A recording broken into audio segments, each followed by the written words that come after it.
I'm Connor Old, and welcome back to another episode of Old's Oscar Countdown. And this week we're going to be breaking down both the PGA and SAG awards that just happened last night. PGA a couple days ago now, but we're going to break that down, talk about what this means for the Oscars. Does this indicate what's winning Best Picture? What about the other categories? We'll talk about that all coming up next. But without further ado, let's jump into the PGA awards because they happened first, just at the top of the show here. So the big winner, of course, ended up being Everything Everywhere All at Once. And I think this means it is the winner for Best Picture. It's not an absolute lock, but it's got a really good shot of winning Best Picture. And I think dispels the myth that the movie wouldn't do well on a preferential ballot. And that's the reason why this movie winning here is such a big deal for the Oscars. Because if you look at the past 10 years, the past 10 winners of this PGA Best Film, Best Motion Picture Award, 7 out of the 10 winners ended up winning Best Picture at the Oscars.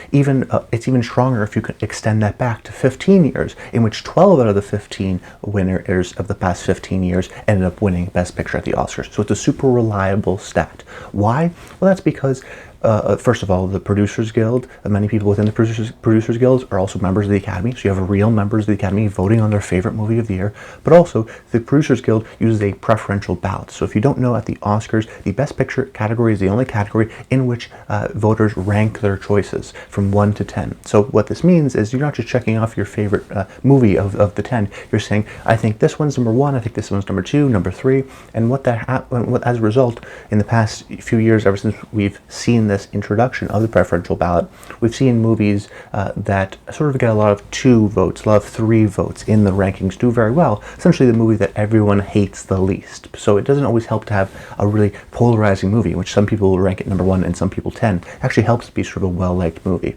So that's why this Producers Guild is so indicative of the Oscars, because they use the exact same voting system. So Everything Everywhere All at Once winning here is a big sign for the Oscars, not only because of historical precedent, because it's how the Oscars actual members are going to be voting. Now, is Everything Everywhere All at Once winning this award? Does it make it an absolute lock for Best Picture? No. I mean, we've seen movies like La La Land in 1917 win DGA and PGA and then go on to lose at the Oscars. We've had a lot of sort of surprises in recent Oscar history, so it's not to say something is going to, it's not going to sort of be overtaken by something, but then the question becomes, okay, what is that movie? You would think if it was Top Gun, it would win here because it's the big producers kind of a movie. They usually like big blockbusters. This was the big blockbuster of the year. They didn't go with it. You could say something maybe like All Quiet on the Western Front with some technical support, but then why didn't it get in for Best Director? Banshees, you could maybe say Fabelmans. That seems to be pretty dead right now. The thing is that yes, there could be a surprise, but right now there's no clear sort of number 2 frontrunner to overtake Everything Everywhere All at Once, and I do think it will repeat at the Oscars. Then, before we jump into SAG, I do want to briefly touch upon the Best Documentary Award winner, which happened at PGA. Now, the documentaries are super hard to predict because almost every year the categories in terms of the precursors are so hard to predict. It's hard to rely on which branch you should really trust and which one you should really lie. There's DGA, there's PGA, the International Documentary Awards, Critics' Choice have their own documentaries, BAFTAs, of course. But what this award here really indicates for Navalny, and of course the Best Documentary category at the Oscars, is really indicative. Because if you look at the winners of both BAFTA and PGA Best Documentary over the past 10 years, there's only been 4 films that have won both the BAFTA award and the PGA for Best Documentary.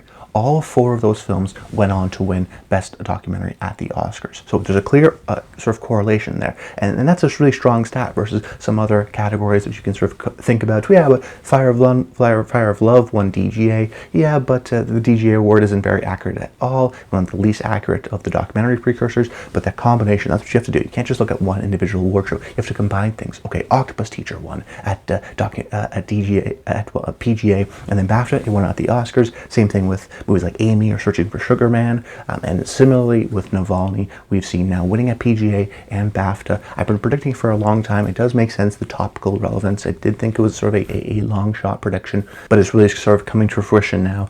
I think you may think, oh yeah, but wasn't it supposed to be all the Beauty and the Budget? Wasn't that the front runner? It's been winning very few things. What about Fire of Love? It won DGA, but it actually lost out here at PGA, which I thought was notable. So Navalny, with that combination of BAFTA and PGA, is a really tough stat to break. I'm going to be predicting Navalny to win Best Documentary at the Oscars. Now jumping into my SAG thoughts. What an award show. We had 4 brand new acting winners that didn't overlap with BAFTA. This is one of the most exciting acting award seasons that I've covered now for 7 years on this channel. This is by far, I think, the most exciting, at least for the acting category race. Best Picture, maybe a little bit less so, but in a year with such uncertainty in these acting races, I'm going to break down the races for you to make it a little bit more digestible, to make you understand why you would vote for one or predict one movie versus another one, of what's more likely to happen, historical analysis. That's where you come to this channel for those thoughts and analysis, as well as my reactions. But just at the top, before we jump into the individual acting categories and my thoughts on that, I want to talk about this general split between SAG and BAFTA. Very rarely do we see such a huge gap in which none of the BAFTA winners for the 4 acting categories line up with the SAG acting category winners. It's an unprecedented level of divergence. Like I said, this is the 7th season I've been covering on the Oscars now. I've seen it all. I haven't seen this. This is a huge divergence and really makes things super interesting, but also super difficult to predict. So ultimately, the question you have to ask yourself is, who are you going to trust a little bit more? Are you going to trust BAFTA or SAG? Well, I went back, looked at the past 10 years of all the acting categories for BAFTA and SAG, and if you look at the past 10 years, SAG is slightly more accurate than BAFTA. And when I mean slightly, I mean slightly. If you look at the 4 acting categories for the past 10 years, so out of 40, BAFTA got it right 32 out of 40 times. SAG got it right 33 out of 40 times, so literally slightly better. However, if you look at the past 5 years, BAFTA has a higher percentage than SAG. So BAFTA got it right 18 out of the last 20 winners, whereas SAG got 16 out of the last 20 winners, right? We're just talking about acting, of course. So BAFTA in terms of the last 5 years is more accurate, but if you want to add into the entire 10 years, SAG is a little bit more accurate. But the point being, they're very close. They almost always line up with each other, and that's because in many years we get similar sort of trajectories. If you remember the 2019 year, pretty much early on it was Joker, Joaquin Phoenix, Renee Zellweger, Judy, Laura Dern, Marriage Story, Supporting Actress, and Brad Pitt, Once Upon a Time in Hollywood, and those 4 sort of won in every single award show, and then of course ended up winning at the Oscars. So there's a lot of overlap. This year we have a bunch of different overlaps, so it's hard to tell ultimately who you're going to trust, but that's ultimately the question you have to ask yourself. Do you want to go with the more recent success of BAFTA or the more long-term success of something like SAG? I know it's going to be difficult, but ultimately I think one of these award shows is going to look sort of bad come Oscar night in terms of predicting. Maybe you go a little bit of 50-50, 2 winners from BAFTA and 2 winners from SAG. It's going to be tough to exactly say, but let's break down into each individual categories to hopefully clear things up. And I want to start off with Best Lead Actor. It went to Brendan Fraser for The Whale, which I was predicting and I thought would happen, but its win is still important because this still means that Brendan Fraser is in the race. And thinking about it, I have such a real tough time looking at this race. But ultimately, this way because at the end of the day, you're either going to go, oh, I should have predicted Brendan Fraser. He was going to win it all along. He has the emotional comeback story, the narrative. Or if you don't pick Fraser and you pick Butler and he ends up winning, you're going to go, of course he won. He's playing Elvis. They love the biopics. His movie's nominated for Best Picture. But here at the Old Oscar Countdown, we're not interested in our personal thoughts or fan or buzz. We're interested in analysis and what we think is going to happen, not necessarily what we want to happen. And strangely enough, when I was looking at this category, I was looking at the overall categories, how everything's going to line up in terms of all the acting categories together, because that's an actually really interesting way of looking at the acting categories, because it can tell you a lot. I say this because if you look at the past 10 years, there's never been more than one performance that wins in a year in which their movie is not nominated for Best Picture.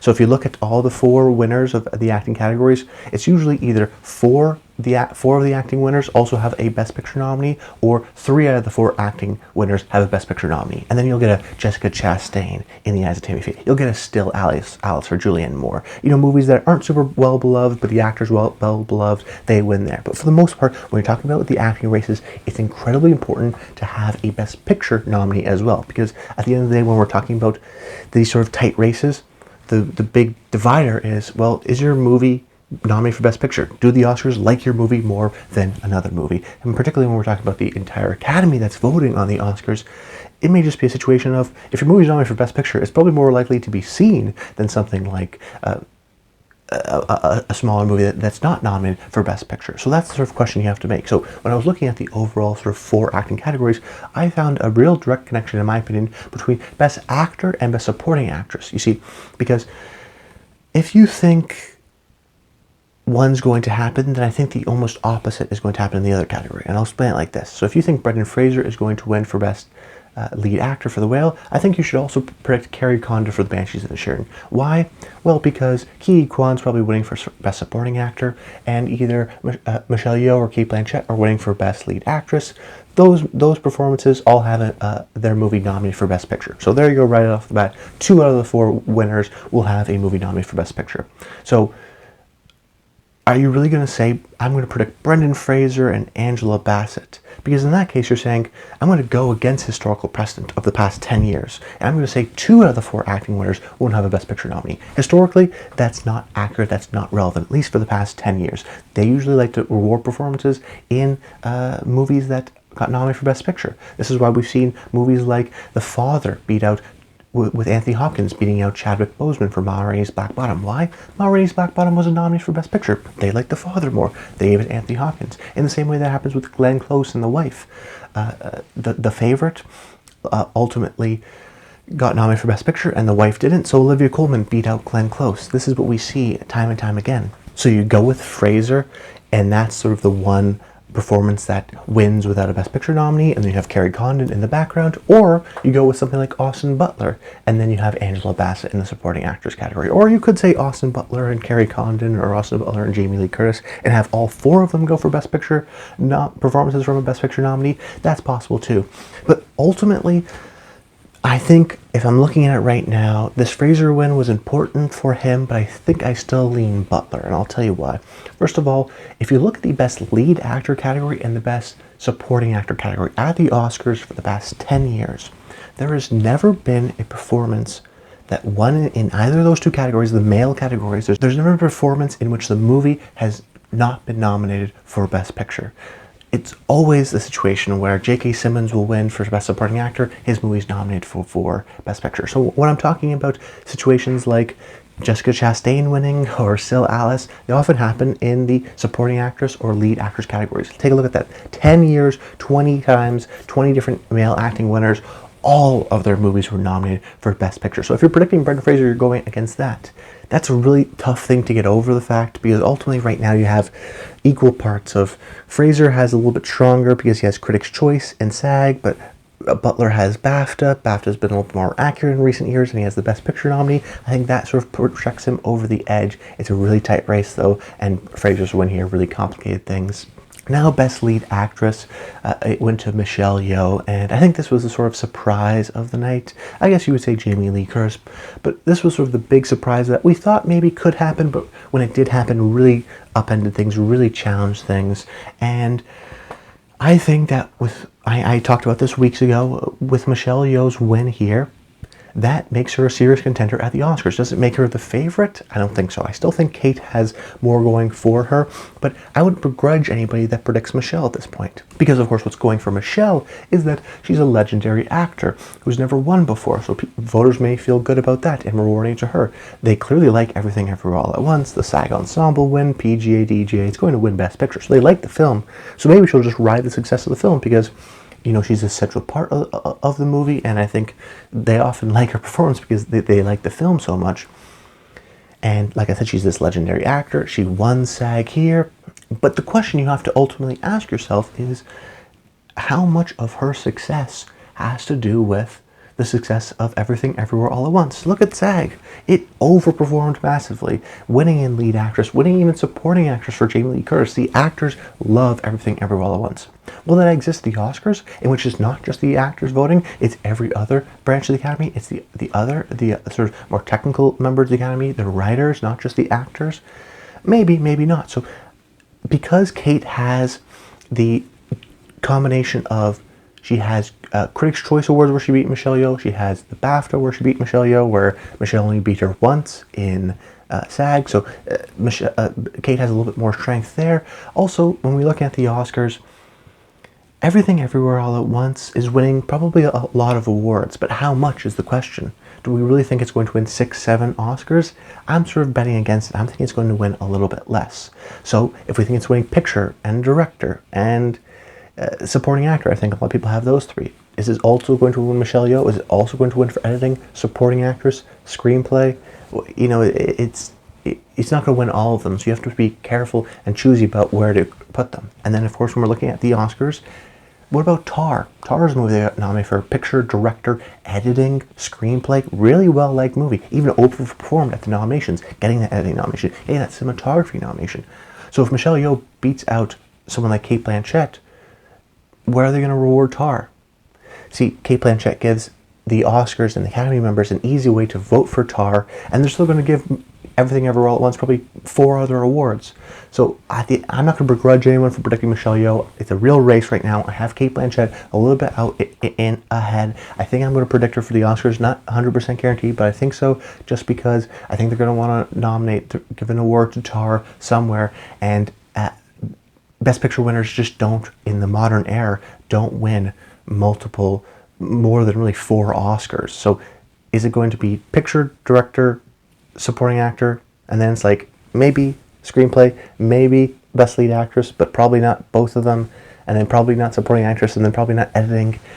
So you have to keep that in mind of the overall picture for the Oscars, not just the individual acting categories, because then you can go, oh yeah, I'm going to go Michelle here, you know, I'm going to go everything for screenplay too, and then, you know, it's been winning in editing, and then you look back and you go, wow, do I really think Everything Everywhere All at Once is going to win 7 Oscars? That's the kind of thing you have to think about when you're making your overall predictions, because at least how I do it, I want to get 100% correct. So keep that in mind for the Oscars. Michelle Yeoh definitely has a chance, but I think I give a slight edge to Cate.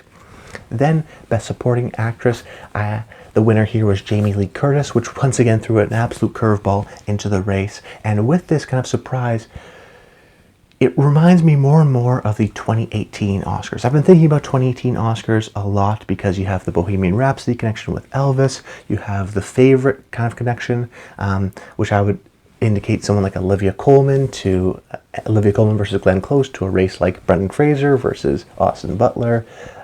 There's a lot of similarities, and I think another similarity is Angela Bassett and Regina King. If you remember, Regina King won for Best Supporting Actress for If Beale Street Could Talk, but she wasn't nominated for SAG, she wasn't nominated for BAFTA, so she lost both of those. Angela Bassett was actually nominated for a BAFTA and SAG this year, but lost out to both of those. But she won at the Globes and she won at Critics' Choice, the exact same path as Regina King. And I think there's similarities there. They're both established, middle-aged black actresses who, you know, sort of, I think, surprised by not getting the nominations, at least for Regina King, and even Angela Bassett getting the nominations, but maybe a little bit surprising that she didn't win. But then maybe she just overperforms at the Oscars because she is this legendary is an actress, and this is sort of a career award. You know, there is some similarities I think I find between the two. So ultimately, when we're talking about the supporting actress category, it's really up in the air. Nobody knows who's going to win, and I think, you know, the real acceptable answers are 3 winners that we've seen so far of Jamie Lee Curtis, Angela Bassett, and Carrie Condit. And the way I rank them is number 3, Jamie Lee Curtis, in terms of likelihood to win. Yes, she won SAG here, but Jamie Lee is really beloved by the actors, so it's not necessarily a surprise that she won with the actors. Is she going to have that same sort of love with the other members of the Academy? I don't think so, particularly because we saw Everything Everywhere All at Once do really well at this award show. So there's a sort of an understanding of the actors really like Everything Everywhere All at Once, so Jamie Lee sort of rode the wave of this film. And like I mentioned earlier, you know, when we're looking at the Oscars, they don't give out 5, 6 awards to the same movie. They just don't do that. As a matter of fact, you have to go all the way back to 2011's The Artist, more than 10 years ago, to find a movie that won more than 4 Oscars. It's always 4, 3, sometimes even 2. You know, Parasite will win screenplay, director, picture. Shape of Water will win production design, director, score, picture. So you look at Everything Everywhere All at Once, and like we were talking about with Michelle Yeoh, where is it going to win? It's got picture locked up, it's got director locked up, I think it's got supporting actor locked up, and what's that final slot? Maybe you don't go screenplay, and maybe you give it to The Banshees of Inisherin. So maybe you give it to Michelle Yeoh, or maybe you don't give it to anything at all, because it gets 3 wins, and that's the exact same as Moonlight and Coda and Parasite and some of these classic winners. Everything Everywhere All at Once follows that same thing. But if you think Jamie Lee's going to win and you think Michelle Yeoh's going to win, I think you have to sort of be a little bit more honest with yourself and say, do I really think Everything Everywhere All at Once is going to have this huge sweep, even though the historical Oscars of the recent modern era don't do that? You know, you think it's going to be like an old school sweep. Maybe you do predict that, and there's always a year to break a stat. But we have to look at historical analysis. We have to look at trends, and I think you have to be honest with yourself if you're predicting Michelle Yeoh and Jamie Lee Curtis and screenplay and editing and picture and director and on and on and on. You have to be honest with yourself and go, okay, Everything Everywhere All at Once is probably not going to win all of the awards. Where is it going to lose out? Okay, I'll go Top Gun for editing. Okay, I'll go something else for Best Lead Actress, for example. Keep that in mind when making your predictions. That's why I have Jamie Lee in the third slot, just because I think, even more so with Michelle, this was a surprise, and she really sort of rode the wave of actors really liking her and the support of her film. So Jamie Lee's number 3. Number 2, I think, is Angela Bassett, because she has that Regina King path. We've seen an actress similar to her win by only winning Critics' Choice and the Globes. So she has that path. The one thing that sort of disturbs me a little bit is that Regina King wasn't nominated for SAG or for BAFTA. So you could go, well, if she was nominated, she would have won. There's a little bit of an excuse there. But Angela Bassett was nominated for both those awards and lost both of those awards. They went with somebody else, which I think is maybe a little bit more indicative.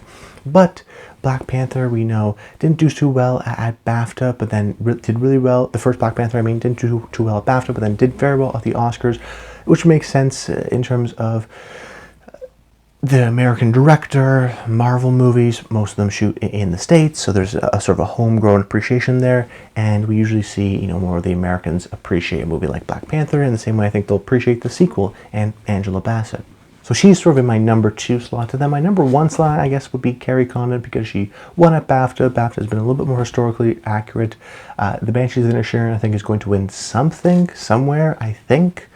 And maybe it's screenplay, maybe it's here. Those are the sort of 2 categories it has its highest likelihood of winning, so I think it's going to get some support there. I do think, though, it's notable that maybe we don't 100% think Banshees is going to get a win guaranteed, because, it didn't do too well at the BAFTAs. It didn't do super well here.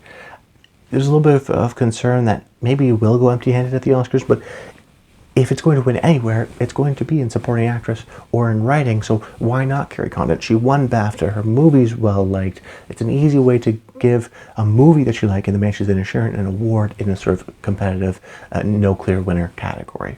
But this category is really up in the air. I'm not making any final prediction here at all. Then Best Supporting Actor, just quickly here, Ke Quan. There's a little bit of a stumble in terms of him losing at BAFTA, but he's won everything else, the Globes, Critics' Choice. And I think that this will follow a similar path to a movie like Coda or Moonlight or Green Book in the picture, supporting actor, screenplay kind of a combination, or maybe instead of screenplay it goes to director this year for Everything Everywhere All at Once. That sort of traditional path has been carved out. I've been talking about it for months at this point. It always had the clearest path. Ke Quan winning here still shows that he's the solidified favorite to win. I'd be surprised if he doesn't win at the Oscars. And then at the end, Best Film Ensemble, of course, went to Everything Everywhere All at Once. It won BAFTA, it won TGA, it won here. I'd be shocked if it doesn't win Best Picture at the Oscars, but not too surprising at this point. We've already talked about the PGA reactions at the top. But that's about it, guys. Let me know in the comments down below your thoughts on the award show in general, your thoughts on my analysis, where are you going? Keep in mind things of historical analysis of movies that don't have a Best Picture nomination, the performances that do win versus don't win, the historical analysis of the acting category, the male acting category in particular, being much more strength correlated to the Best Picture category, things like that I want you to take away. And stay tuned for next week. I'm going to be talking about some potential surprises video, and then on the Thursday of next week I'm going to be giving my final Oscar predictions, and then the Oscars are happening and we'll finally see what's going to happen. An exciting Oscars award race, so I appreciate the support you've given me so far, and that's about it.